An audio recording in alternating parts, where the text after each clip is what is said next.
So I've not been very good at posting so far, so I thought I would come out here onto Indiana campus, Indiana University campus. I'll give you a little tour. So this is their football stadium. They have a team here, and I've been meeting with various people from Indiana University for the last couple of days, and this evening is my last evening in, and you can probably see from the sky that there's a storm warning. There's already been some tornado activity in the state. It's not expected to come here or anywhere that I'm going. There's the little hire bike that I got here on, but it's been an amazing couple of days. To post some interviews later in the week. I'm just beginning to set them up. So I've been hosted by John Kiesler for the last couple of days. So he is one of the first researchers to publish on the topic of intellectual disabilities, which is what the term the Americans use for learning disabilities. So intellectual disabilities and trauma, and he's continued to not just to do research, but really to engage in the sector. And most interestingly for me, he has done some significant work with a 24/7 service, so with a service that offers support and serves adults in the local community.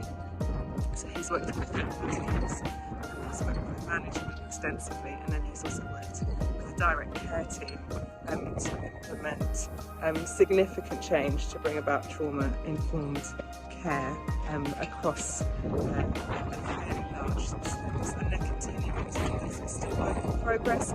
Since April, I spent all of yesterday really meeting different members of the team and seeing what they got up to, but also talking about that process of how they have been organisationally introducing trauma-informed care into their service.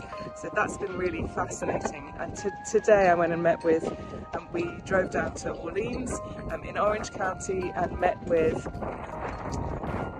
Randy, who has been implementing trauma-informed care across the county, across Orange County, which is a massive project engaging with multiple sectors in that community to bring about change. So it's been a really significant couple of days in thinking about organisationally how does change happen. But then this morning I got to meet with a colleague of Stephen Porges, who some of you will know is the father of polyvagal theory, a guy called Greg, and I'll post some of his content later in the week. But we got talking more about the direct work, particularly with somebody who might be non-speaking and might be have a presentation of trauma. We got particularly talking about the use of sound. I'm just going to flick this around because there's eagles. I think because the storm is over, there's eagles in the sky.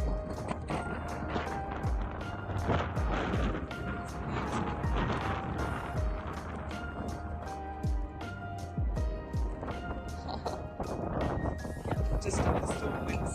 So so we got talking about the use of sound to bring regulation, which is a piece of work that he's involved in, his wife is involved in, and Stephen Porges is leading. So we're going to look a little bit more into that, but our conversation was absolutely fascinating in my mind. So I got some audio from our conversation that I'll put up at a later date. But you can see it's pretty windy here.